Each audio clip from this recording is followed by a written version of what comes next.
हरे कृष्ण, नमस्ते, प्रणाम गरिमा बहन। प्रणाम गुरुजी। जानसी बहन भी आ गई। हम कह रहे थे कि लोगों की पढ़ने की इच्छा नहीं। 9:10 हो गए और ठीक है, हम लोग शुरू करते हैं ना। एक लोग रहेंगे तो ही सही है। गरिमा बहन, आप प्रार्थना सत्र को प्रारंभ करेंगे। जी जी गुरुजी। सभी कमर गर्दन सीधी करके बैठ जाएंगे। हाथों को नमस्कार मुद्रा में करेंगे और आंखों को कोमलता से बंद करेंगे। अब हम गहरी सांस लेंगे और एक बार अकार उकार और मकार का उच्चारण करेंगे। फिर पतंजलि प्रार्थना करेंगे। आ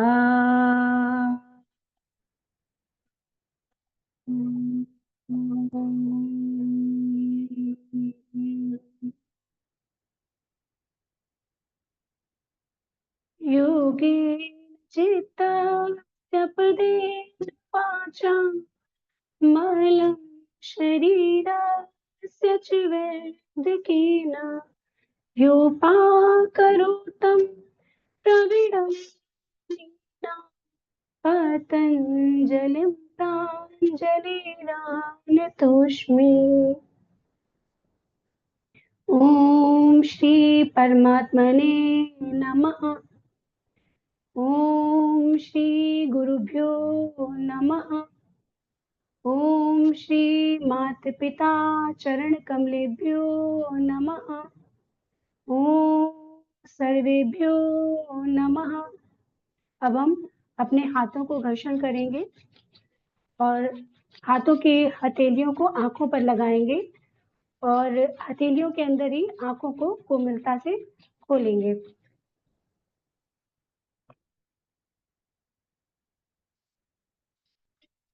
प्रणाम गुरुजी। सभी को मेरा प्रणाम। प्रणाम, धन्यवाद गरिमा बहन। और दिव्यांशी बहन और प्रिया बहन भी आ गए। मैं ये कह रहा था कि जैसे हम इंतजार करते रहते हैं। गरिमा बहन पहले जुड़ गई थी, है ना। बाकी लोग अब धीरे धीरे आते हैं, तो ये लगता है कि फिर अब शुरू करें, फिर या शुरू कर दे, तो थोड़ा सा अगर सारे लोग समय से आ जाए तो कोई दिक्कत नहीं है। अच्छा, आना हो ना आना हो, तो अगर पता रहे कि हाँ नहीं आने वाले तो भी शुरू कर दिया जाए। तो आप बताइए कि हम सब योग दर्शन पढ़ रहे हैं। सबको योग दर्शन का प्रथम सूत्र पता है, अथ योगानुशासन। और हम अनुशासन पहला सूत्र पढ़ने के बाद भी हम अभी तक अनुशासित नहीं हुए। जब मन आएगा कोई 9:30 बजे कक्षा ज्वाइन करेगा, कोई 9:15 करेगा, कोई 9:17 पे, कोई 9:20 पे, कोई 9:25 पे। तो ठीक है, हमें कोई प्रॉब्लम नहीं है। समस्या ये है कि फिर इस तरीके से किसी के जीवन में अनुशासन तो आ ही नहीं सकता, ये तो तय है। तो अगर सच में चाहते हैं कि जीवन में अनुशासन लाना है और जीवन अनुशासित हो, अनुशासन जरूरी है, तो इसके लिए आप लोग एक कार्य करें। कोशिश करें कि जुड़ना हो तो 9 बजे जुड़ जाए, है ना। 9:02 तक, 9:03 तक, 9:04 तक जुड़ जाए तो अच्छा रहेगा। हमें भी पता चले कि हाँ ठीक है, हम सब प्रारंभ करें। और अगर नहीं हो पाएगा तो हम एक नियम बना देते हैं कि एक भी व्यक्ति अगर जुड़ा रहेगा तो हम सत्र को अब वहीं से शुरू करेंगे। और अब हम प्रार्थना भी नहीं कराएंगे, है ना। प्रार्थना में तो लगता है लोगों को प्रार्थना होगा, तो कल से प्रार्थना क्लोज करेंगे। आइए हम सब शत को प्रारंभ करते हैं। हम ही प्रणाम कर लेंगे सबके भीतर विद्यमान परम सत्ता को। नमस्ते, प्रणाम, हरे कृष्ण, है ना। फिर सत्र शुरू। तो ना तो प्रार्थना का चक्कर रहेगा और ना किसी को इंतजार करना है। एक व्यक्ति है तो शुरू कर दिया, और वो व्यक्ति कोई भी हो सकता है। ठीक है, तो ये चीज सही रहेगी। क्या लगता है, कौन कौन मेरे साथ है? अरे भैया बोलो, कौन कौन मेरे साथ है?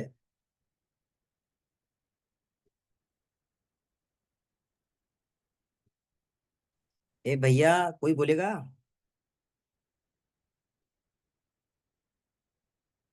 अब देखिए, ना प्रिया बहन बोल रही है, ना गौतमी बहन बोल रही है, ना। क्यों नहीं बोल रहे भैया? नहीं, ठीक है गुरुजी, आप वही स्टार्ट कर दीजिएगा। वही स्टार्ट कर देने का मतलब ये है कि अच्छा रहेगा थोड़ा सा। आनंद तभी आता है जब सारे लोग आनंद के साथ आ जाए। जी है ना। तो अब हमें जैसे अभी तक समस्या रहती है, अब लग रहा है कल से समस्या नहीं होगी, कि अब हमने कह दिया ना कि एक भी व्यक्ति रहेगा तो शुरू कर देंगे। तो जी अब गुरु जी। जैसे कभी कोई आता है कि सर हमने कल का सूत्र हम नहीं पढ़ पाए, तो एक बार फिर से समझा दीजिए, तो सर इतने सरल है कि पूरा सूत्र ही फिर से पढ़ा देते हैं, तो भी काम कम कर लेंगे या फिर ना करेंगे। अब कोई पूछेगा तो कह देंगे कोई बात नहीं, वीडियो देख लेंगे। थोड़ी स्टिकनेस जरूरी है, क्या लगता है? Yes no? अभी भी नहीं बोल रहे हैं। जी गुरु जी। जरूरी है गुरुजी, तभी हम लोग हाँ, अनुशासित होंगे। क्या कह रही है? तो गुरुजी, स्ट्रिक्टनेस थोड़ी जरूरी है, तभी हम लोग अनुशासित होंगे शायद। हाँ, अनुशासन तभी आता है, और ऐसे अनुशासन आता नहीं, क्योंकि अनुशासन बड़ा कष्ट का विषय है।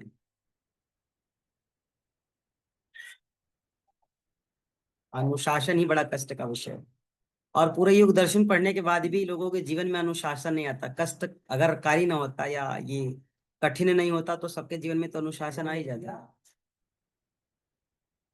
तो ये चीजें हमेशा ध्यान रखनी है कि अनुशासन अगर नहीं है तो फिर जीवन बेकार है। और दर्शन पढ़ने वालों के साथ अगर अनुशासन है तो फिर तो बेकार भी है, दर्शन भी पढ़ना है ना, तो मतलब नहीं। तो बस मुझे आप 30 सेकेंड दीजिएगा। कौन सा सूत्र हम लोग पढ़े थे, कोई एक बताए, कौन सा सूत्र पढ़े थे?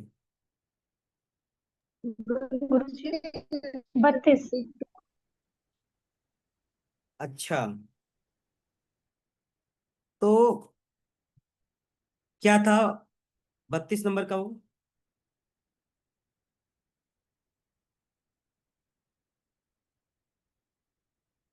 सूत्र क्या था?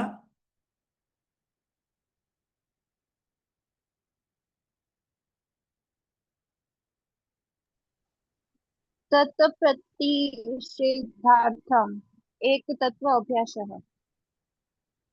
अच्छा, ये समझ में आ गया था? जी गुरु जी। इसमें किसी को कोई समस्या?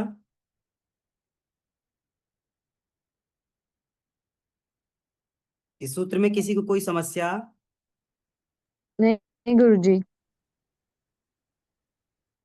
अच्छा, ठीक है। नेक्स्ट क्या है, नंबर 33? प्रियंका बहन सुन पा रही है? 33 क्या है? जी गुरु जी, 33 है। मैत्री करुणा मुदितो मैत्री करुणा। प्रेक्षानम। जी। पढ़िए पढ़िए, क्या है? मैत्री करुणा मुदितो प्रेक्षानम सुख दुःख पुण्य पुण्यो विशेषाणम भवनात् चित्त प्रसादानम। हाँ, ठीक है, बहुत सुंदर है, क्या बात है। इतना कठिन है ये सूत्र ना। जरा वीडियो ऑन कर लीजिए आप सब लोग।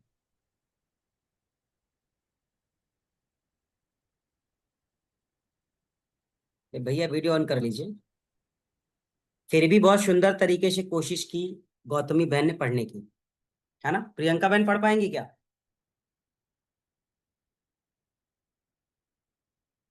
प्रियंका बहन पढ़ पाएंगी क्या? ठीक है, पहले हम इसके पूर्व की सूत्र में चलते हैं। क्या कह रहा है? ततः प्रति से धार्थम एकत्र तत्वाभ्यास, यही था ना 32 नंबर का सूत्र। 33 नंबर का सूत्र जो है वो हमारी गौतमी बहन ने पढ़ा, बहुत कोशिश की, बहुत अच्छी कोशिश की, धन्यवाद। है क्या, ध्यान से समझिएगा। कह रहा है मैत्री कड़ुदाम मुदिता उपेक्षाणाम सुख दुख पुण्य पुण्य विषयाणाम भावनात चित्त प्रसादम।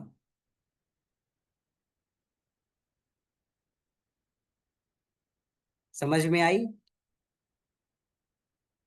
गरिमा, गरिमा बहन समझ में आ गया? इतना सुंदर है। अच्छा, शारदा मैया भी आ गई। आवाज ठीक से नहीं आ रही प्रियंका बहन, आपका नेटवर्क की प्रॉब्लम है। आपको आवाज आ रही है गरिमा बहन? गौतमी बहन को आवाज आ रही है? ठीक है, ठीक है, ठीक है, ठीक है। तो ये सूत्र बड़ा ध्यान से सुनेगा, बाकी बीच बीच में गौतमी बहन आप थोड़ा सा ना हेल्प कीजिएगा, है ना।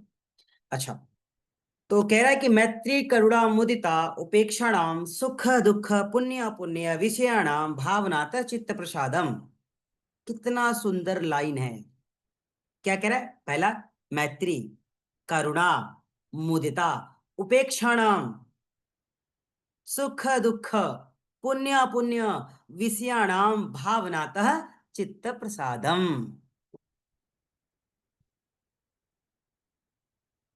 अब अगर ये पढ़ने ही ना है तो फिर भाव कैसे आएंगे, जरा आप बताइए। और हम सब पढ़ते तो मैक्सिमम 99% तो गलत ही पढ़ लेते हैं हम सब।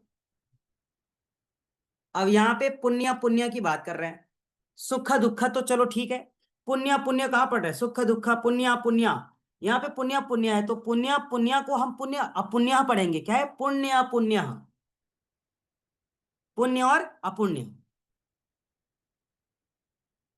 और हम क्या पढ़ रहे एक ही में? सुख दुख, है ना? पुण्य पुण्य, पुण्य पुण्य ही, अपुण्य कहाँ चला गया फिर?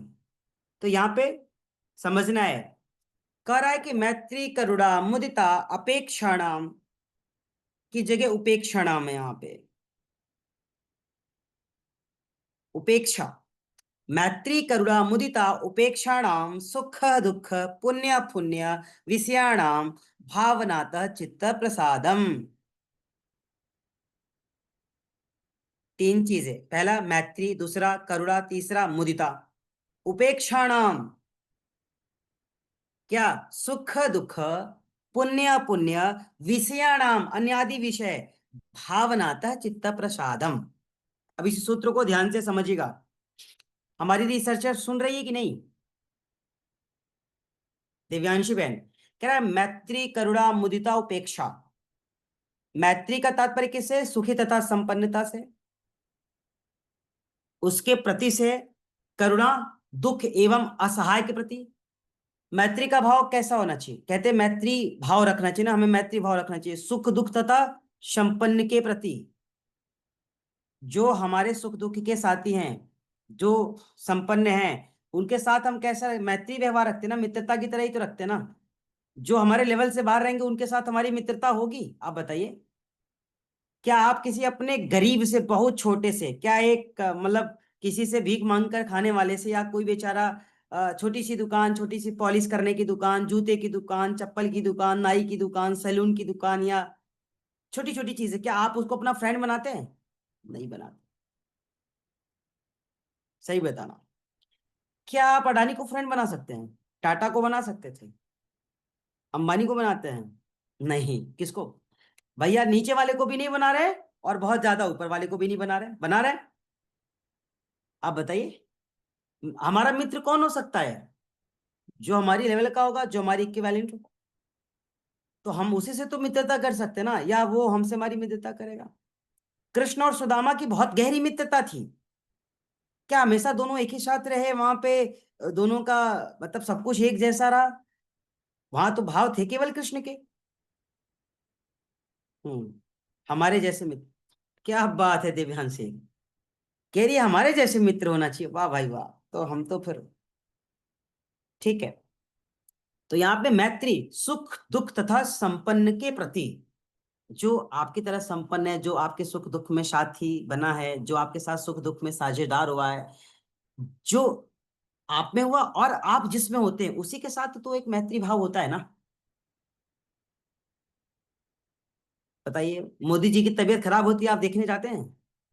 योगी जी की तबीयत खराब होगी, आप देखने जाएंगे? चलो मान लेते चले भी गए, आप मिल पाओगे, देख पाओगे उनको?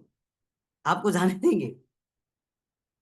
कोई बहुत आदमी है ना, एक जूता पॉलिश करने वाला, याद है पहले हम लोग छोटे छोटे थे तो हम लोग की स्लीपर चप्पल होते थे ना, स्लीपर पैरों में पहनने वाले, उसकी आगे से पट्टे टूट जाते थे। हम सबको याद है कि नई नई चप्पलें आती थी, हम लोग दौड़ने जाते थे, खेलने जाते थे, क्रिकेट मैच के दौरान कभी नई नई चप्पलों के पट्टे टूट जाते थे, तो हम लोग स्टेशन पे जाया करते थे, वहां सिलवाते थे और सिल के फिर पहनते थे, है ना?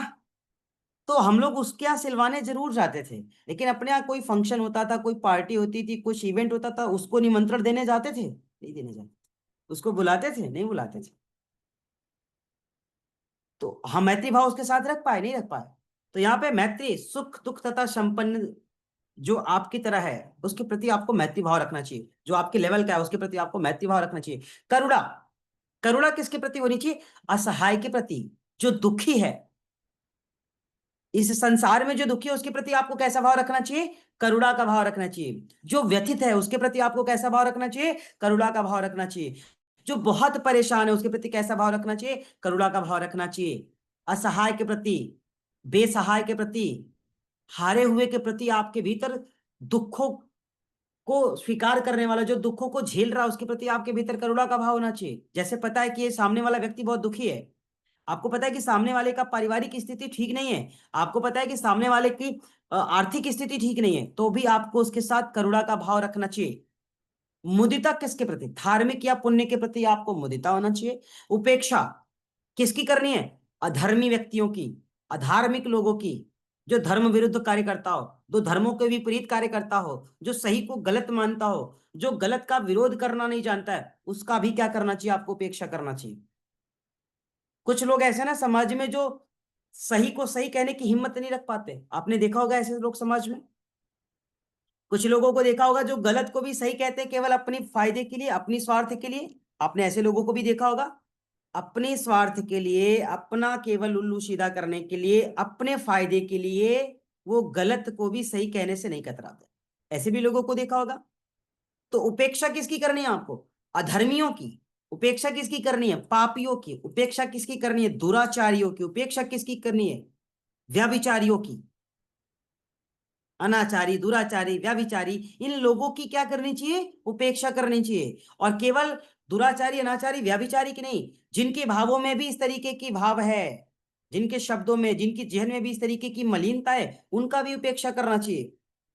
और केवल इन्हीं की उपेक्षा नहीं करनी, जो गलत को गलत कहने का सामर्थ्य नहीं रखता उसके साथ भी आपको मित्रता नहीं रखनी है। जो गलत को सही कहने के लिए अपने फायदे के लिए लगा हुआ है उसके साथ भी आपको दोस्ती नहीं रखनी है। जिसके भीतर गलत को, गलत का विरोध करने का सामर्थ्य नहीं है उसके साथ भी आपको मित्रता नहीं रखनी है। क्यों? क्योंकि फिर तो आप कायर हो जाएंगे ना। गलत को गलत कहने का अगर आपके भीतर सामर्थ्य नहीं है तो भी आप गलत दिशा में जा रहे हैं। और आप बताइए कितने ऐसे लोग हैं जो गलत का विरोध करना जानते हैं? कितने ऐसे लोग हैं जो गलत को गलत तरीके से, है ना, कभी भी लेना नहीं चाहेंगे। वो चाहेंगे नहीं कि हम आपको, वो आपसे दूर हो जाएंगे, आपसे विमुख हो जाएंगे, आपका त्याग करना उचित समझेंगे, लेकिन अपने धर्म के विरुद्ध आचरण नहीं करेंगे, धर्मा विरुद्ध आचरण नहीं करेंगे, धर्म के विपरीत, संस्कारों के विपरीत आचरण नहीं करेंगे। ऐसे लोग आपको मिले? आप बताइए, आपसे पूछ लेते हैं।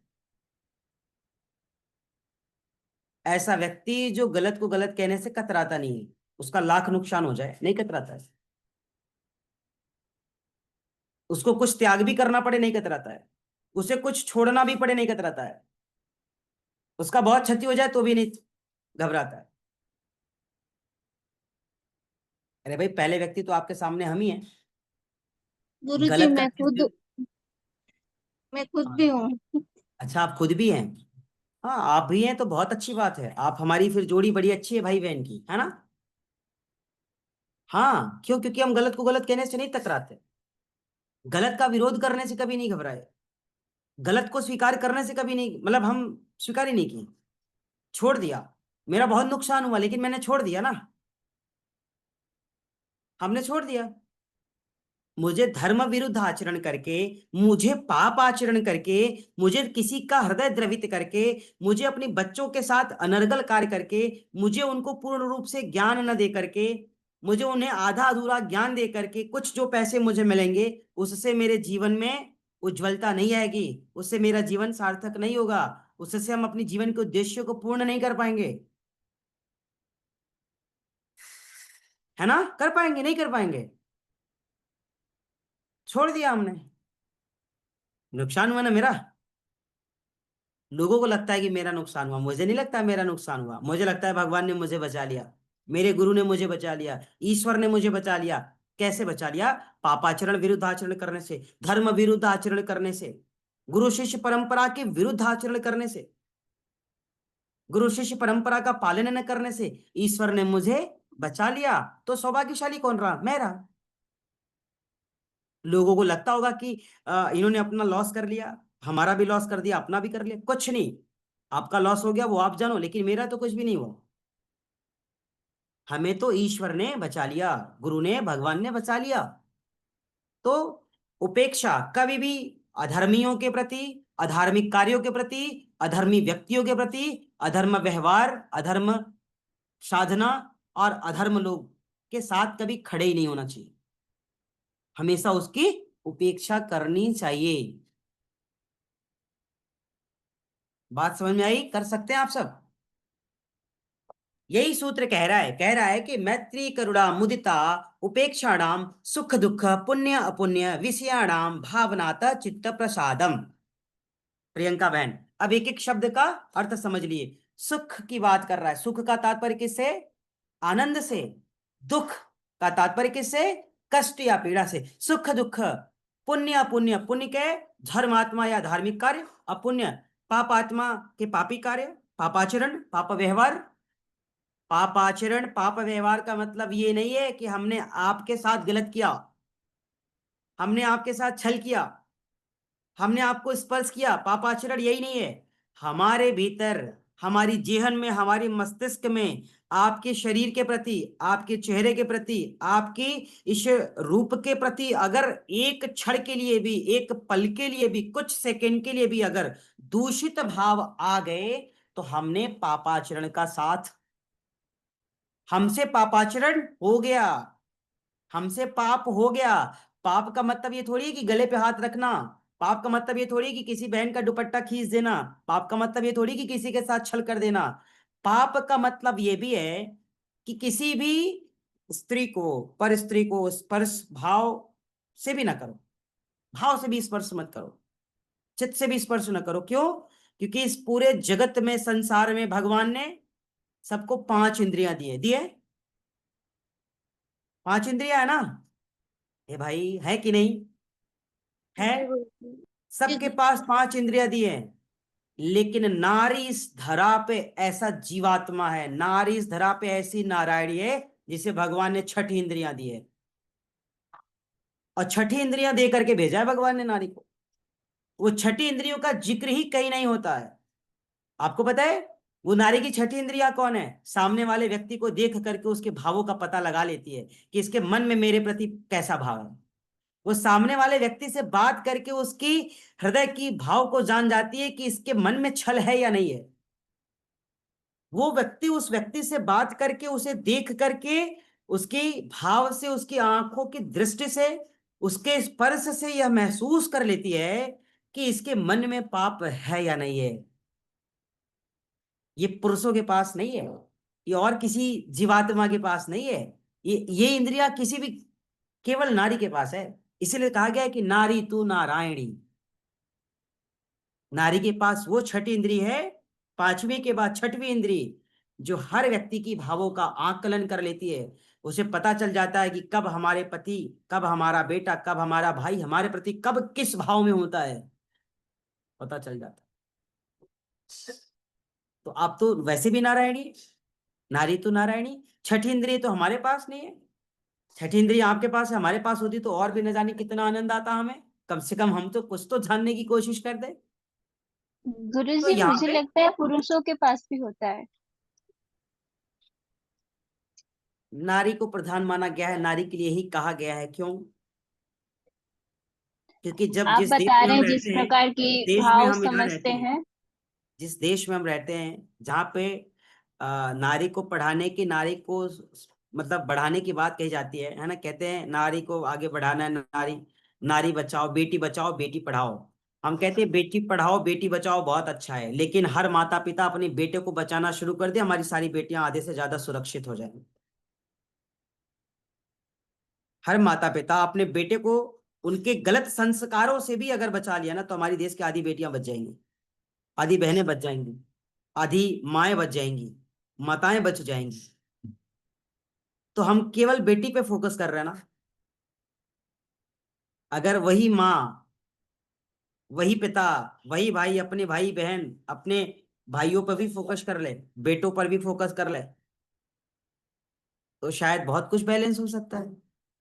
और ये 6 इंद्रियां जैसे प्रियंका बहन ने की है, हम सबके पास है, बेशक है। लेकिन हम सब ने इस पे काम कहाँ किया? कहाँ करते हैं?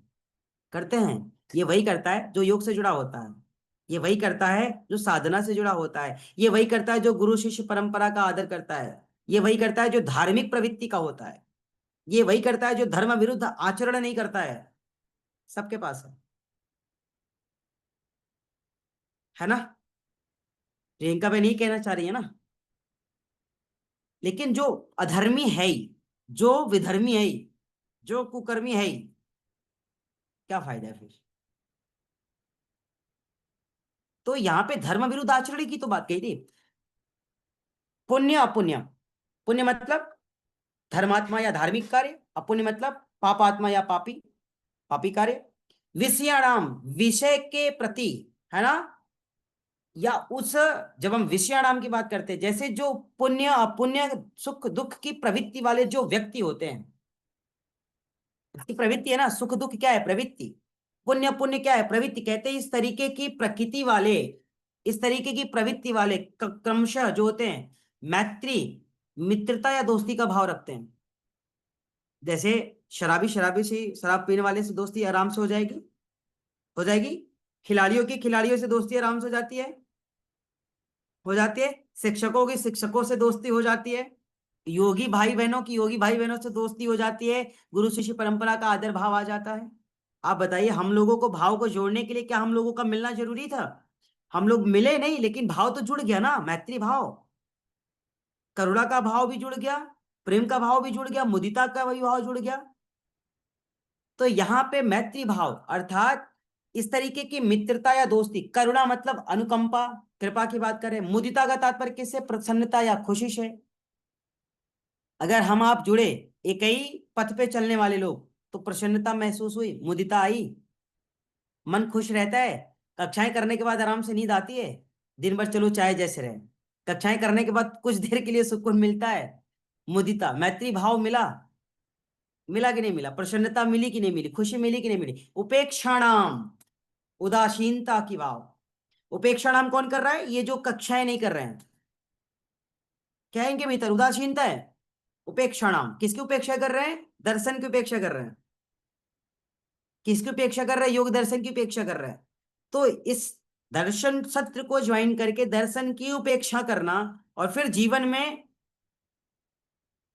प्रकाश की आशा रखना, सही है या गलत है? गलत है। आगे चलते हैं। उपेक्षाणाम भावना, तो भावना या व्यवहार करने से चित्त प्रसादम, चित्त एकदम प्रसन्न होता है। अर्थात जब बिजनेसमैन को एक अच्छा बिजनेसमैन मिल जाता है ना, तो मन प्रसन्न होता है। योग करने वाले को एक अच्छा योगी मिल जाता है तो भी मन प्रसन्न होता है। आपकी फील्ड में काम करने वाला कोई आपसे ज्यादा अच्छा मिल गया तो भी आपका मन प्रसन्न होता है, चलो हमारी हेल्प हो जाएगी। तो जो जिस तरीके का होता है उसको उस तरीके के अगर लोग मिल जाते हैं तो चित्त प्रसादम, चित्त तो वैसे ही प्रसन्न हो जाता है। चित्त में एकाग्रता तो वैसे आ जाती कि चलो अब हमें कोई टेंशन नहीं लेना। क्यों, गौतमी बहन आ गई, क्यों प्रियंका बहन आ गई, क्यों गरिमा बहन आ गई, क्यों शारदा मैया आ गई, प्रिया बहन आ गई, दिव्यांशी बहन आ गई, अब हमें तो वैसे ही टेंशन नहीं लेनी है। चित्त प्रसादम, चित्त में प्रसन्नता भी आती है और चित्त एकाग्र भी रहता है। अब यहाँ पे इस सूत्र को थोड़ा और डीप में समझिएगा। आज केवल यही सूत्र हो पाएगा, हो सकता है आप कल के लिए भी चला जाए। जब इस विषय को थोड़ा और आगे बढ़ाते हैं, कहते हैं सुख और दुख किसको मिलता है, केवल मनुष्य को, केवल मानव को, केवल नर को? अरे भाई, वानर को भी मिलता है। नर और वानर दो की बातें मैंने की थी इसकी पूर्व के सूत्र में। नर कौन है, आप हम, वानर, वाह हटा दो, नर हो गए हम सब। और अगर वाह जोड़ दिया तो मनुष्य भी हम सब क्या है, वानर। वानर का तात्पर्य कहां से था, चंचलता से था। वानर चंचल होता है ना, कभी। वानर क्या है, चंचल है, एक जगह रहता है, नहीं रहता। तो हमारा दिमाग एक जगह है, हमारा मन शांत है, हमारा मन एकाग्र है, नहीं है। और हम क्या है, नर है। कहते नारी तू नारायणी, कहते पुरुष तू महापुरुष। कैसे महापुरुष हो गए, हम तो वानर हैं। क्यों, हमारे भीतर एकाग्रता है नहीं। लेकिन अगर हमें सच में कोई वानर कह दिया तो कहेंगे तुम्हारा, हम ऐसे ना मुंह नोच लेंगे अगर तुमने दोबारा मुझे वानर कही तो, पूरा मैं तुम्हारा फेस खराब कर दूंगा। सपने में भी मत कहना मुझे वानर, हम तुम्हें वानर दिखते हैं। बड़ा गुस्सा आ गया, उछल कूद मचाए हैं, जीवन में एकाग्रता नहीं है, चित्त में एकाग्रता नहीं है, मन में एकाग्रता नहीं है, लेकिन किसी ने वानर कह दिया तो बड़ा क्रोध आ जाता है एकदम, है ना। कहते तुम्हारी हम फेस का एक्सप्रेशन खराब कर देंगे, तुम्हारा मेकअप खराब कर देंगे, तुम्हारा पॉलिश खराब कर देंगे। आता है ना भाव? तो है तो स्वीकार करे ना फिर, या तो वानर वन को स्वीकार कर लो या नर को स्वीकार कर लो। नर को स्वीकार करने का मतलब है एकाग्रता, आनंदिता, करुणा, दया, प्रेम, मुदिता, ये सब सीखो, इसको स्वीकार करो, इसको अपनाओ, इसके जैसा व्यवहार करो।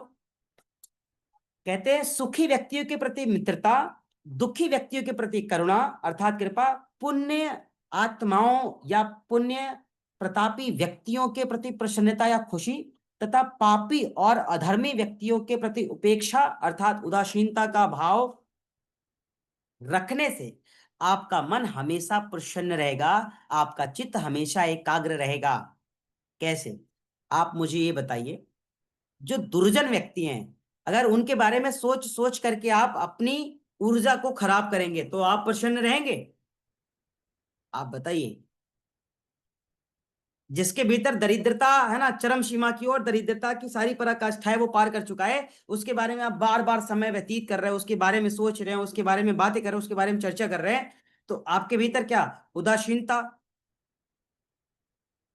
प्रसन्नता, करुणा, दया, प्रेम जो आपका है क्या वो वैसे ही रहेगा? सब बर्बाद हो जाएगा, सब व्यथित हो जाएगा, सब अनबैलेंस्ड हो जाएगा। इसलिए यहां पे सूत्र जो कह रहा है कि मैत्री करुणा मुदिता उपेक्षाणाम सुख दुख पुण्य अपुण्य विषयाणाम भावनाता चित्त प्रसादम, अर्थात सुखी व्यक्तियों के प्रति मित्रता का भाव, दुखी व्यक्तियों के प्रति करुणा का भाव, और पुण्य अर्थात जो पुण्य आत्मा है, पुण्य करने वाले व्यक्ति हैं, उनके प्रति सज्जनता का भाव। जो सज्जन व्यक्ति भी है ना, एक दुर्जन व्यक्ति होता है, सज्जनता का भाव, स्नेह का भाव, प्रसन्नता का, खुशी का भाव, तथा दुष्ट और पापी व्यक्तियों के प्रति उपेक्षा का भाव रखना, उदासीनता का भाव रखना, अथवा अपनी भावना, अपना व्यवहार अगर बैलेंस करना है तो आपको ये फॉर्मूला अपनाना पड़ेगा, तभी आपका चित्त प्रसन्न रहेगा, तभी आपका मन एकाग्र रहेगा। और दुष्ट व्यक्तियों के प्रति उदासीनता का भाव हमेशा रखना चाहिए, उदासीनता का भाव हमेशा रखना चाहिए, त्याग दो उसको, छोड़ दो उसको। अगर आप उसे नहीं छोड़ोगे तो धीरे धीरे धीरे धीरे वो आपके लिए कैंसर बन जाएगा। कैंसर, कैंसर का नाम सुना है ना? क्यों? वो अपनी दुष्टता छोड़ेगा नहीं, आप उसे जबरदस्ती का सज्जनता बनाने के लिए, सज्जन बनाने के लिए तुले हुए हैं। उसके पुण्य कर्म कुछ ऐसे रहे हैं, उसके पाप कर्म कुछ ऐसे रहे, उसके पूर्व जन्म के संस्कार कुछ ऐसे रहे जो इस जन्म में लाख कोशिशों के बावजूद भी नहीं सुधर सकता है। तो फिर आप अपनी ऊर्जा को क्यों खपा रहे हैं? क्यों खपा रहे हैं? और अगर खपा रहे हैं तो क्या फिर आप, आपकी जो चित्त है वो प्रसन्न ही रहेंगे? नहीं रहेंगे, नहीं रहेंगे। आगे चलते, व्याख्या कह रहे हैं यहाँ पे इस सूत्र में चित्त के प्रसन्नता के उपायों की चर्चा की गई है कि साधक का चित्त कैसे प्रसन्न रहेगा, साधक का मन हमेशा कैसे प्रसन्न रहेगा। अब बताइए, बहुत से ऐसे लोग हैं कहते हैं मन खुश नहीं रहता, तो सर हम कोई गाना सुन लेते तो मन खुश हो जाता है। गाना सुनते हैं तो सही बात है, मन खुश होता है, लेकिन मेरे मन का गाना सुनो और तुम्हारा मन खुश हो जाए तो बता दो। चलो, आप गाना ही सुनोगे ना। अब मेरे मन का गाना सुनो, जैसे आप कहते गाना सुनने से ठीक है, तो हम कहते चलो गौतमी बहन तो बंगाल से, बंगाली गाना सुनो आप, जो बांग्ला में गाना है जरा सुनो। जब दिमाग में जाएगा ही नहीं तो मन खुश होगा क्या आपका? आपको पता ही नहीं कि इस गाने का मतलब क्या है, तो आपका मन खुश होगा क्या?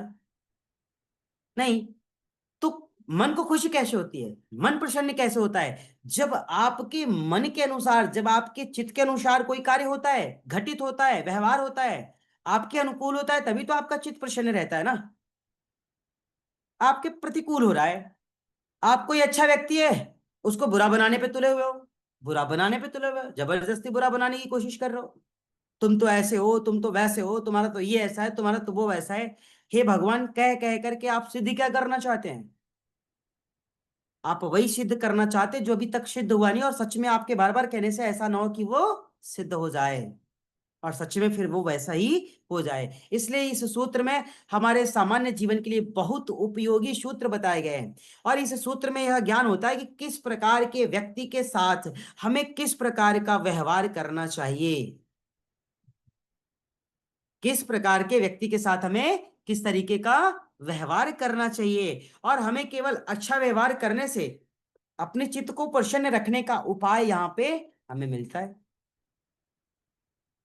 लेकिन अच्छा व्यवहार करेंगे, कहते सबके साथ अच्छा व्यवहार करो। एक बात बताओ मुझे आप, क्या कहा गया? सबके साथ अच्छा व्यवहार करो। प्रियंका हमारी बहन है, गौतमी हमारी बहन है, शारदा मैया हमारी सब बहनें हैं। कोई कोई किसी के भाई के सामने उसकी बहन को अनाप शनाप बोलता रहे, बोलता रहे, बोलता रहे, बोलता रहे, और हम कह दे कि माफ कर दे, माफ कर दे, माफ कर दे। कोई आपके ऊपर सारी हदों को पार कर जाए और आप फिर भी मौन रहेंगे। कोई आपको हमेशा गलत सिद्ध करने पे तुला हुआ और आप हाथ जोड़ करके खड़े रहेंगे कि ठीक है हम गलत ही सही हैं। भूल गए क्या दुर्गा की शक्ति को? भूल गए क्या महारानी लक्ष्मीबाई की तलवार की उस धार को?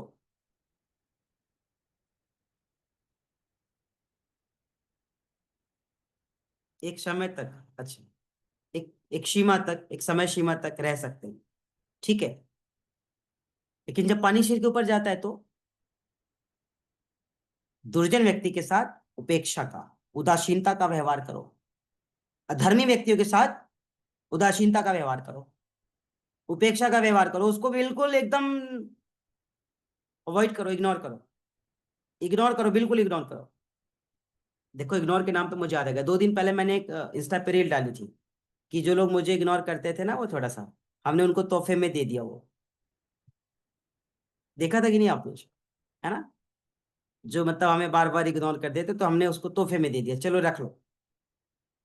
अब इतना उतना दे दिया ना, अब हमारा कोई उनका संपर्क ही नहीं रहा। अब वो इग्नोर करते भी है तो कोई फर्क नहीं पड़ता है, अब वो इग्नोर करना भी नहीं चाहते। अब जब मैंने उनको उपहार में दे दिया तब उन्होंने केयर करना शुरू कर दिया। और जब तक उपहार में नहीं दिया था वो अवॉइड करते थे, वो इग्नोर करते थे। तो दे दो ना उपहार में किसी को जो आपको ज्यादा परेशान करे, जिस चीज के लिए परेशान करो उसे दे दो, छोड़ दो उसको लिए। तो फिर किसी ने मुझे फोन करके कहा, अरे गुरुजी आप पे ये शोभा नहीं देता है, इसे बहुत से लोग अच्छा और बुरा समझ लेंगे। मैंने कहा ये किसी व्यक्ति विशेष के लिए है ही नहीं। कोई और अच्छा और बुरा समझ रहा है तो ये उसका विषय है। हमने किसी को किसी व्यक्ति विशेष के लिए किया ही नहीं।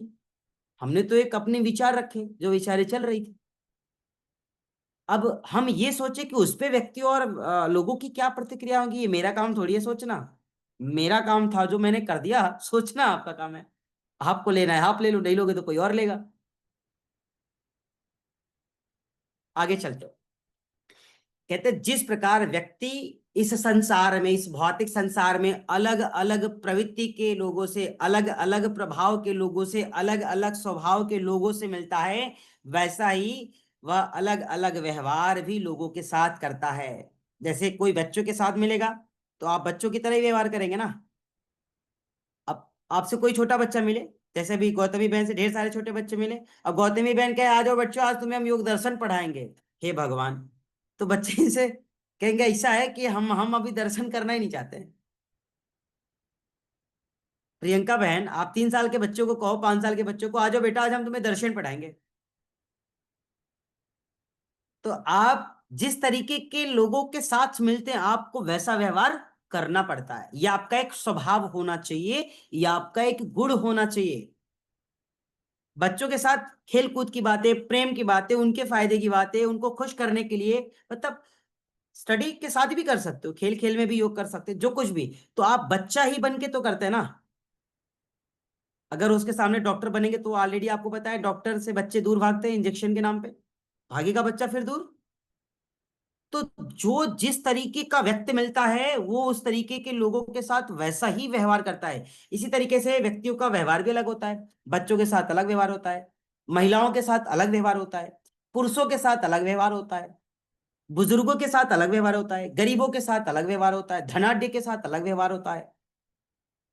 आपका व्यवहार अलग अलग तरीके का है ना। आपके शहर का मंत्री, आपके शहर का विधायक, एमपी, एमएलए आपके घर आता है तो उसके लिए आप काजू कतली की मिठाई मंगवा देते हैं। कोई गांव का चला आता है, कहते हो घर में जरा देख लो क्या है, बिस्किट है देख लो, गुड़ है तो ले आओ, वही ले आओ, है ना? क्यों? अरे कर दिया होता ना उसी काजू कतली की व्यवस्था जो आपने एमपी एमएलए के लिए कर रखी थी। कर पाते हैं? नहीं कर पाते हैं। सोच पाते हैं? सोच भी नहीं पाते। क्यों? साधक का व्यवहार, साधक का स्वभाव ही ऐसा है। ये मनुष्य की प्रवृत्ति है ना? है कि नहीं?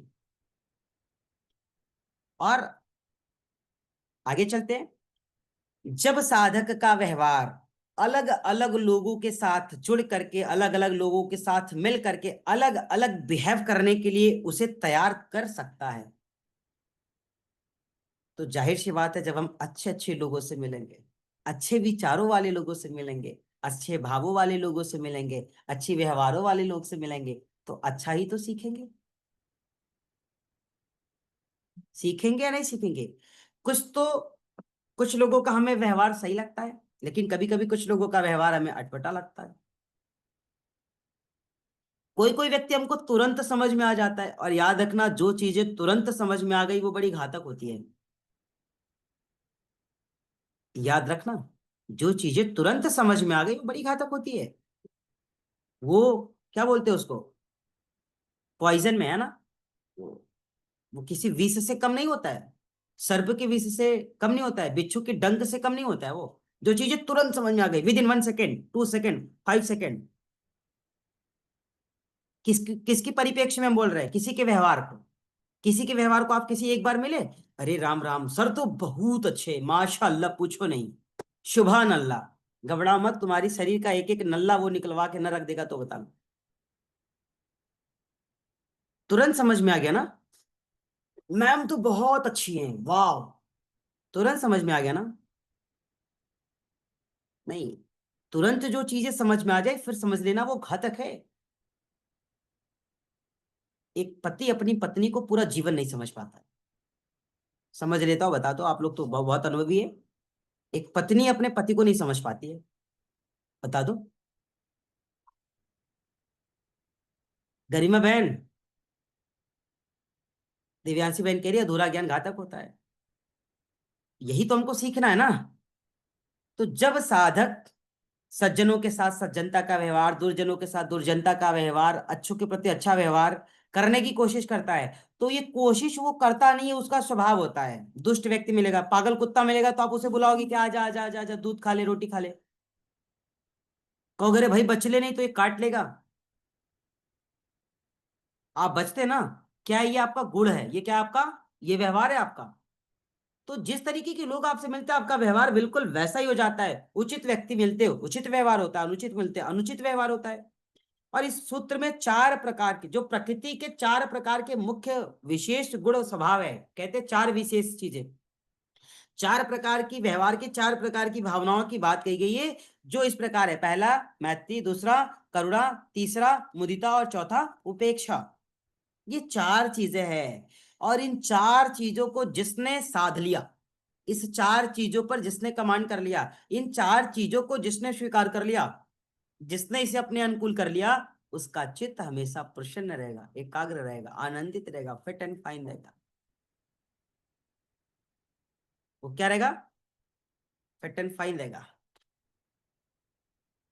अच्छा रहेगा, आनंदित रहेगा। वो व्यथित नहीं होगा, परेशान नहीं होगा। और मैत्री का भाव किससे था यहाँ पे? मित्रता या व्यवहार से। किसके प्रति? सुखी व्यक्तियों के साथ। जो प्रत्येक व्यक्ति होता है वो सुख में व्यवहार करे तो ठीक है,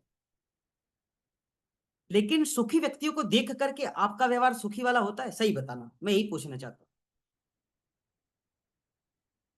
शारदा मैया इतनी खुश कैसे है? 4 बार बोला, इतनी खुश कैसे रखती है? लग गई नजर तुम्हारी भाई, काली जुबान, अरे हे, शारदा मैया का तो स्वास्थ्य खराब हो गया। कैसे खुश रहते हैं? प्रियंका बहन इतने समय बाद भी सर को कैसे नहीं छोड़ पाई? ये कैसे गुरु शिष्य की परंपरा का, 2020 से पढ़ रही भाई, अभी भी सर के साथ वही भाव है। लग गई प्रियंका बहन को नजर, हो गया अब तो प्रियंका बहन का भाव मोह भंग हो गया, अब गई काम से प्रियंका। अर्थात एक भाव ही है जो सकारात्मक और नकारात्मक होता है।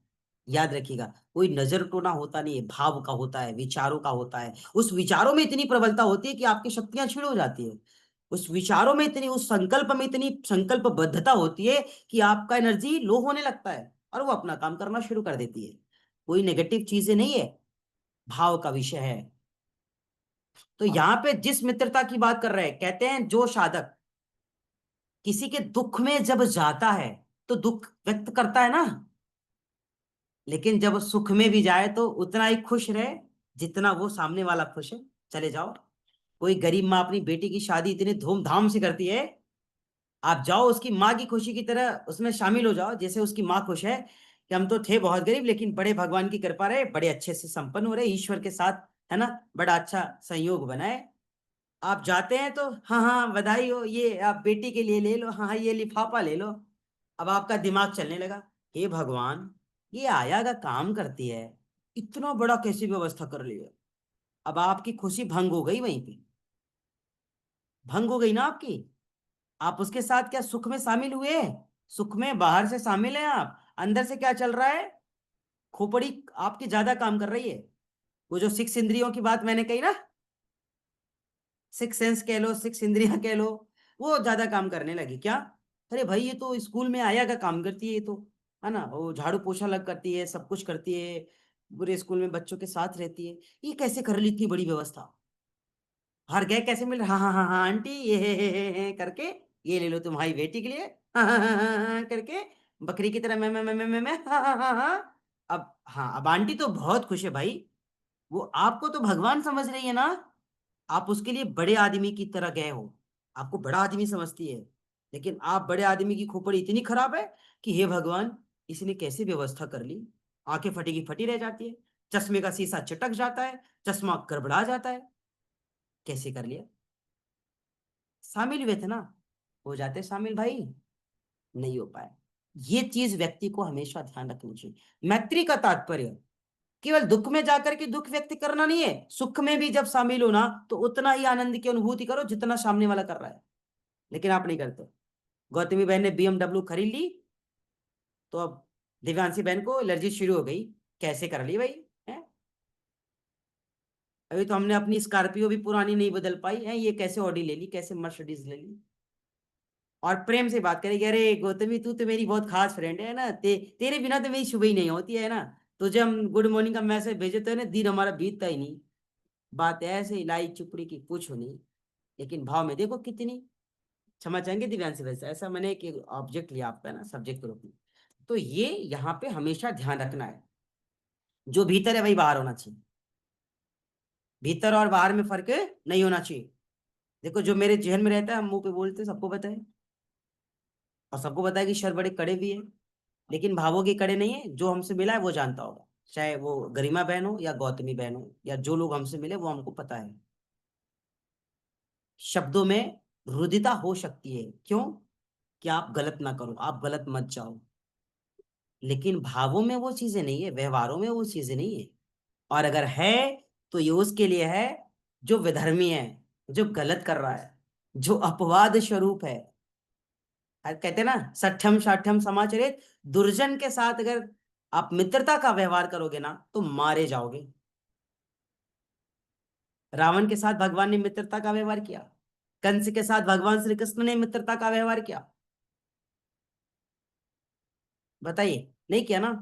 तो सठ्यम साठ्यम समाचरित, दुर्जन को अगर मित्र बनाने की कोशिश करोगे तो मारे जाओगे। सर्प को रोज दूध पिलाओ, सर्प को रोज दूध पिलाओ, क्या वो डंक नहीं मार सकता? वो विष आप में उतार नहीं सकता है? और अगर वो आपको काट लिया तो क्या जो दूध पिलाया हो वही विष उतरेगा दूध की तरह? इसलिए दुर्जन के साथ कभी भी मित्रता का व्यवहार मत करो। दूसरा, जब साधक के भीतर कुछ और बाहर कुछ रहता है तो कभी वो सुखी रहता ही नहीं है, वो कभी आनंदित हो ही नहीं सकता। अगर मन में कोई बात लेके चलोगे, तकलीफ रहेगी कि नहीं रहेगी? सही बताना। और अगर कह के खत्म कर दिया तो बोझ हल्का हो गया,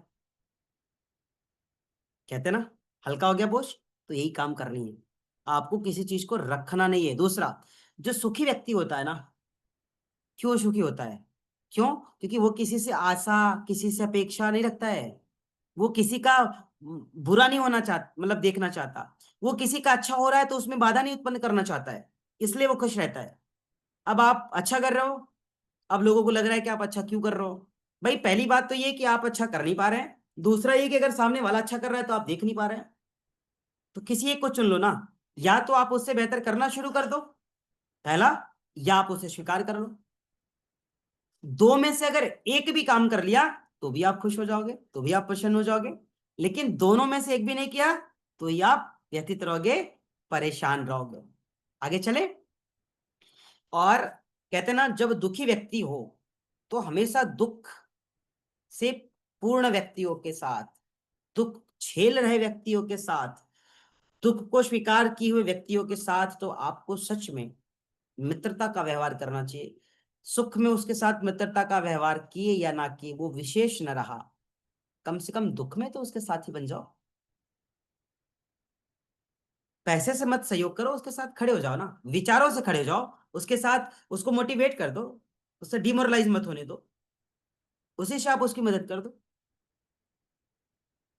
अगर आप इतना भी कर लिए ना तो याद रखना कि आपका जीवन वैसे ही आनंद की तरफ अग्रसर हो जाएगा। दूसरा, करुणा की बात कर रहे थे।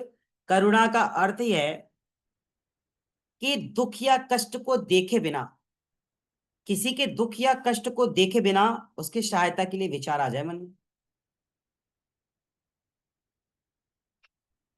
जैसे हम चल रहे रास्ते में, ट्रेन में चल रहे, कोई अपाहिज मिला, कोई कुछ मिला, तो हम उसको पैसे दे या ना दे, कम से कम जैसे वो हमारी दृष्टि के सामने दिखे, एक बार अपने अंतर से भगवान के ध्यान करके कि हे ईश्वर इसकी रक्षा करना, बस हो गया। हे ईश्वर इसकी मदद करना, हे ईश्वर इसको सत्य मार्ग दिखाना। इतना तो कर सकते ना, इतना भी सहयोग नहीं कर सकते, इतना भी आपके भीतर करुणा का भाव नहीं है, इतना भी आपके भीतर करुणा का भाव नहीं है। लेकिन कोई अगर मान लो आ गया मांगने, तो हम उसको पहले चार बात सुनाते हैं, उसको उसकी पुरुषार्थ के बारे में बताते हैं, और फिर उसको जो भी देना होता है देते हैं। यही करते हैं ना। जो व्यक्ति सच में कष्ट, जीवन कष्ट में व्यतीत कर रहा है, पीड़ाओं में व्यतीत कर रहा है, उसके प्रति आपके भीतर सहयोग की भावना होनी चाहिए, करुणा का भाव होना चाहिए, और उसकी सहायता की भाव होनी चाहिए आपको। वो सहायता किसी भी रूप में हो सकती है। हमने नहीं कहा कि अर्थ से सहायता करो ना आप, हमने कहा उसे सही मार्ग दिखा दो, सत्य मार्ग दिखा दो उसे, ज्ञान का मार्ग दिखा दो उसे। आप किसी की पैसे से कितनी बार सहायता कर सकते हो? उसकी ऐसी मदद करो कि उसके अर्थ की व्यवस्था ही हो जाए, फिर तो आपसे बार बार मदद भी नहीं मांगेगा। तो उसे ज्ञान का मार्ग दिखा दो। इसलिए कहते हैं कि जब आप कभी ठंडियों के मौसम में देखो, कोई ऐसे एकदम ठिठुरती हुई ठंडियों में है ना, एकदम कंपन हो रही होती है शरीर में, उसके शरीर शरीर पर वस्त्र नहीं होता है ना, उसके शरीर पर वस्त्र नहीं होता है, जो हमें कंपन महसूस होती है ठिठुरती ठंडियों में, और वो वैसे ही रहता है, उसको फर्क नहीं पड़ता। लेकिन एक मन में हमारे भाव आ जाता है कि इसकी सहायता होनी चाहिए, तो हम लोग कभी कभी कंबल आदि वितरण कर देते हैं, कभी रफल वगैरह बांट देते हैं, कभी पुराने कपड़े जो वस्त्र होते हैं वही ले जा करके दे देते हैं, है ना, ऐसा कुछ हम सब करते हैं। किसके भाव ही तो है ना।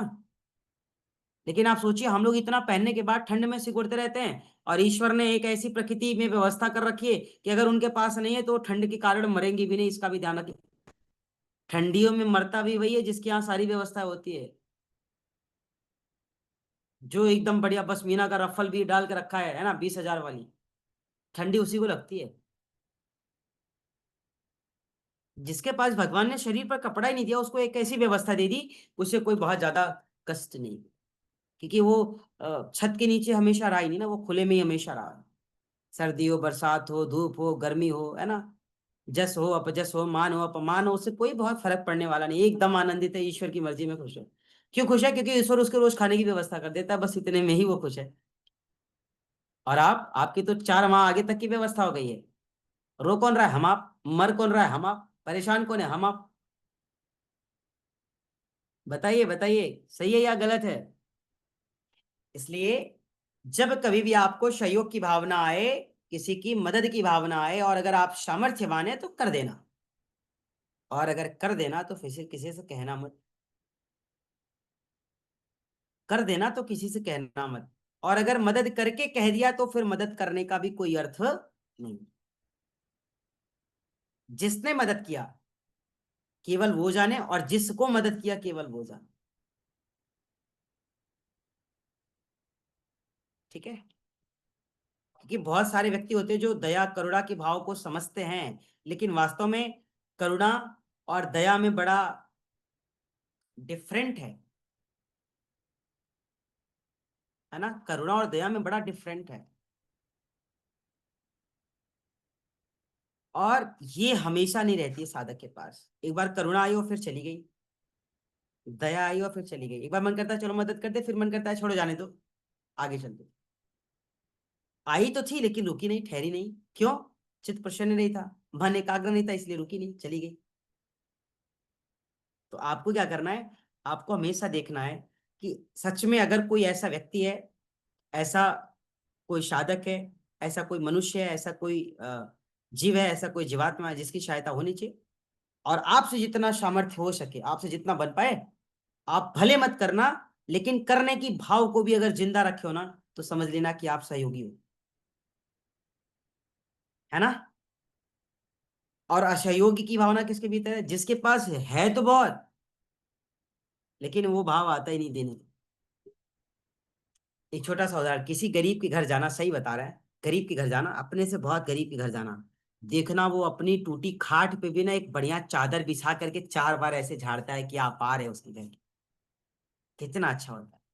उसके घर टूटी बाल्टी होती है, लोटे जग मग उसके टूटे होते हैं, लेकिन इतना 4 बार वो उसको धोता है ना कि उसके घर एक भगवान आ रहा है।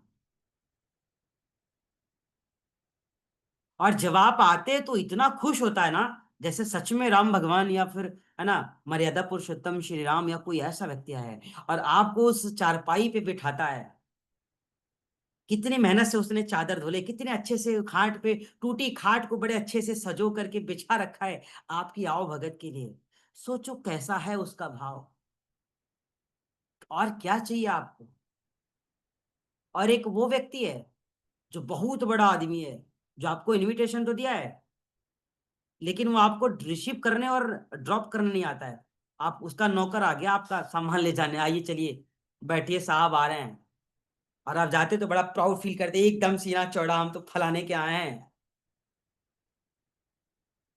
फलाने ने भेजा किसको लेने के लिए? एक नौकर को। नौकर के साथ सहयोगी कौन था? कुत्ता, जो 4 बार आपको आगे पीछे सूंघ रहा है कि तुम सही आदमी हो कि गलत आदमी हो।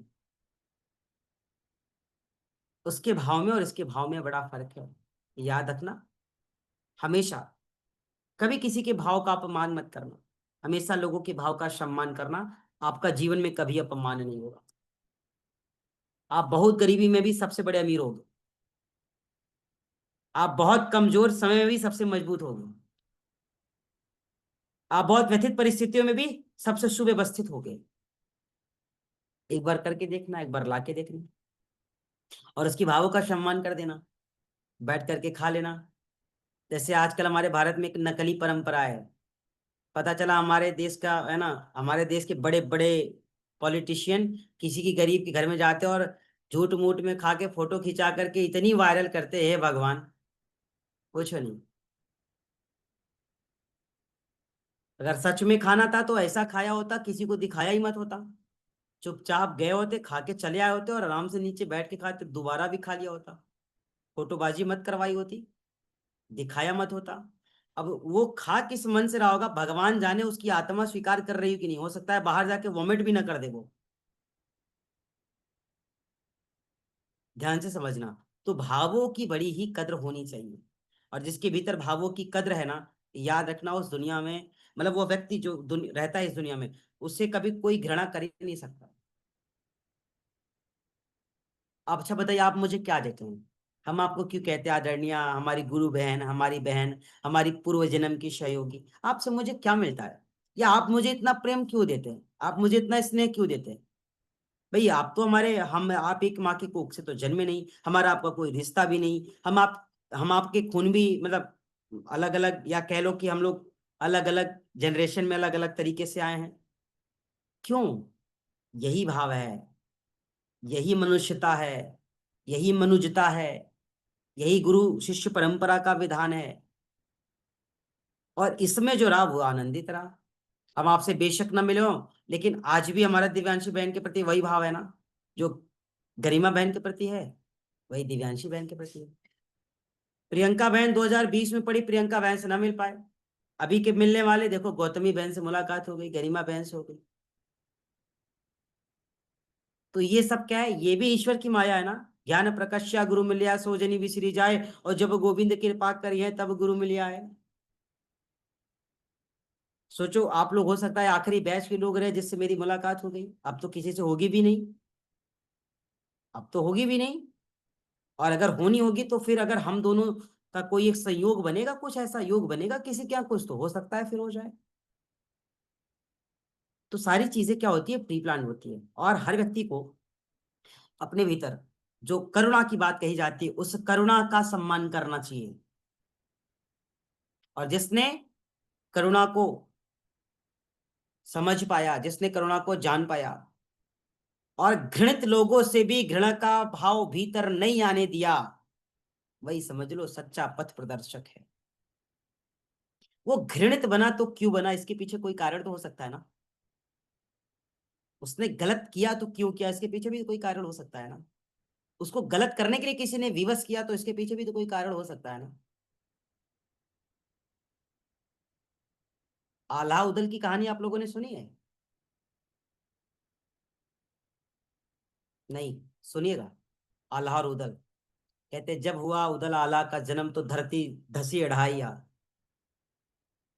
धरती, पूरी धरती धस गई थी आधी। कहते 2.5 हाथ धरती धस गई जब उनका जन्म हुआ। ऐसे थे वो आल्हा उदल। और उन लोगों के साथ भी कैसा षड्यंत्र रचा गया, और एक नारी के साथ अपमान का बदला कि समस्त जनों को फिर हाथ धोना पड़ा, विधवा होना पड़ा। श्राप ऐसा था। तो यहाँ पे जो करुणा है, वो करुणा केवल अच्छे व्यक्तियों के प्रति ना हो। अगर कोई बुरा व्यक्ति भी है ना, वो घृणा के लायक है, तो आप अपने मन में उसके लिए घृणा मत लाना। क्यों? क्योंकि वह एक मनुष्य है जिससे आप घृणा कर रहे हो, जिसके व्यवहार से और शरीर से घृणा कर रहे हो, लेकिन उसकी आत्मा दूषित नहीं है। उसकी आत्मा रियल सोल है। बस वो अपनी व्यवस्थाओं के अनुरूप, अच्छे बुरे कर्मों के अनुरूप, अच्छे बुरे संस्कारों के अनुरूप अपने जीवन को व्यतीत कर रहा है। आई बात समझ में? और कभी बहुत दुखित रहने वाले लोगों की सहायता कर दोगे तो जरूरी नहीं कि वो सुखी हो जाए, और कभी बहुत सुख में रहने वाले लोगों की आप उपेक्षा कर दोगे तो कोई फर्क पड़ जाए, कोई जरूरी नहीं। इसलिए हमेशा ध्यान रखेंगे कि करुणा और दया में ज्यादा अंतर होता है, थोड़ा अंतर नहीं होता है, बहुत अंतर होता है। दूसरा, यहां पर करुणा शब्द का प्रयोग है ना, दया और करुणा में उतना ही अंतर है जितना कि मन और चित्त में है। करुणा और दया में उतना ही अंतर है जितना मन और चित्त में है। और आपको पता है अंत चतुष्टय के 4 भाग, चित्त मन बुद्धि अहंकार। तो सिर्फ उतना ही फर्क है जितना चित्त और मन में, उतना ही करुणा और दया में फर्क है। और जैसी परिस्थितियां बनती है वैसा साधक व्यवहार भी कर पाता है, वैसा ही वह व्यवहार करने लगता है। और मुदिता का तात्पर्य है प्रसन्नता से। ठीक है? तो मुदिता और उपेक्षा को हम कल के सत्र में लेंगे। सूत्र बहुत बड़ा है ना, चलेगा? लेकिन समझ में आ रहा है कि नहीं आपको? जितनी गहराई से आप पढ़ रहे इतनी गहराई से लिखा नहीं ना, इसलिए मैं पूछ रहा हूं आपसे। तो एक सूत्र का 4 भाग जो है, वो 2 भाग हमने आज किए और 2 कल कर लेंगे। अच्छा रहेगा ना, क्योंकि विषय बहुत अच्छा है और ये 4 चीजें होनी चाहिए। ठीक है? तो सबको समझ में आ गया? गौतमी बहन, दिव्यांशी जी बहन, गुरु। प्रिया बहन, प्रियंका बहन, गरिमा बहन, उपेक्षा नहीं करना। ये जो दर्शन का उपेक्षा कर रहे हैं, अच्छा कर रहे हैं क्या? बता, अच्छी चीजों की उपेक्षा ही कर रहे हैं। कहीं फंसे हो कोई बात नहीं, हम भी फंसे रहते हैं कभी। कोई कक्षा किसी कार्य प्रयोजन में संलग्न है, स्वास्थ्य नहीं सही है, व्यस्तता है, तो ठीक है, अच्छी बात है। जानकर के उपेक्षा करना ठीक नहीं है, ये याद रखिए, है ना। दिव्यांशी बहन तो देखो रोज जुड़ती है, वो भले वीडियो ऑफ करती है, नहीं बहुत खुश रहता हूँ मैं दिव्यांशी बहन आपसे, पता है मैं आपसे ये चीज सीखता हूँ। विश्वास कीजिएगा, मैंने हर व्यक्ति से कुछ न कुछ लिया है, सीखा है, आपको पता ही नहीं, मैंने चुरा लिया है ना। तो हम दोनों एक दूसरे से सीख रहे हैं, तो आपसे भी मैंने सीखा है ना। छोटे गुरुजनों को प्रणाम, है ना, जो भी है। तो हाँ जी, खूब खुश रहिए, खूब, है ना, हमारी भी आपको आयु लग जाए, आप है ना शतायु हो, और आप दीर्घायु हो, आप है ना हमेशा स्वस्थ रहे, आनंदित रहे। तो हमने हर किसी से सीखा है, और हमने देखे भी कहा ना, आप शतायु आप दीर्घायु, आप हमारी भी आयु लेना। कहते ना माता पिता, तुम्हें मेरी भी आयु लग जाए। ये मैंने अभी इधर सीखा है, जब से मेरी मैया ना वो ओम जी को कहती है, अरे बाबू, वो जाकर ऐसे पैर छूता है ना, ऐसे दोनों पैर छू कैसे जय करता है दादी को, तो कहती है, अरे मेरा लल्ला, तुम्हें तो मेरी भी आयु लग जाए, है ना। तो वो चीज है, तो आप शतायु है। तो यहाँ पे हम आपसे सीखते हैं, आपसे क्या सीखते हैं कि आप कक्षा मिस ही नहीं करती हैं। मुझे तो ध्यान भी नहीं कि आपने कक्षाएं मिस की हो, दिव्यांशु बहन। बेशक वीडियो ऑफ रहता है आपका, लेकिन मुझे खुशी है कि आप नियमित रहती हैं, और ये बड़ा विषय है। तो किसी दिन नहीं हो तो कोई बात नहीं, हम भी आश्वस्त हो सकते हैं। कम से कम जिस चीज के लिए हमने मतलब अपने को रजिस्टर्ड किया है, तो फिर कम से कम अगर सच में कुछ परिवर्तन चाहते हैं, तो वो सारे विषय एक जगह हो गए, रजिस्टर्ड, रजिस्ट्रेशन, फीसेस, ये सब अलग विषय है। ले लीजिएगा विचारों से कि आप जिस विषय को पढ़ रहे हैं ना, याद रखिएगा, आपके एक दिन में एक सूत्र नहीं हो पा रहा है, और यहाँ 20 दिन में पूरी दर्शन पढ़ा के खत्म कर दिए थे योग कुलम में। एमए इन योग वाले बच्चों को जो कर रहे हैं, जरा उनसे पता कर लीजिएगा। और मैंने तो एक इंस्टीट्यूशन का नाम लिया, अब हालांकि नहीं लेना चाहिए, मैक्सिमम सारी जगहों पे ऐसे ही होता है ना। और वो उसी तरीके से पढ़ाते हैं, रटाते हैं ना, रटंत विद्या घोटंत पानी, रट लो। और जो लोग आपकी ग्रुप में है ना कक्षाओं में, चाहे वो तरुणा बहन हो जो आती है ना, तरुणा काव्या के नाम से, फिर मनीषा बहन है, ये सब है ना जो वहाँ के एमए के स्टूडेंट है, गुड़िया बहन है, ये सब जो करके गई है ना, ये सब वहाँ के एमए के स्टूडेंट है। सबने 20 दिन और है ना, एक महीने में सिर के ऊपर से सबके चले गए पूरे किताब, पूरे दर्शन खत्म। और आपको इतने अच्छे तरीके से मिल रहा है, तो आप इसको छोड़ रहे हैं। तो फिर छोड़ रहे हैं, तो फिर हमारा जा क्या रहा है, हमारा तो अच्छा हो रहा है। हम तो एक लोग आए तो भी बता रहे हैं, दो लोग आए तो भी बता रहे हैं।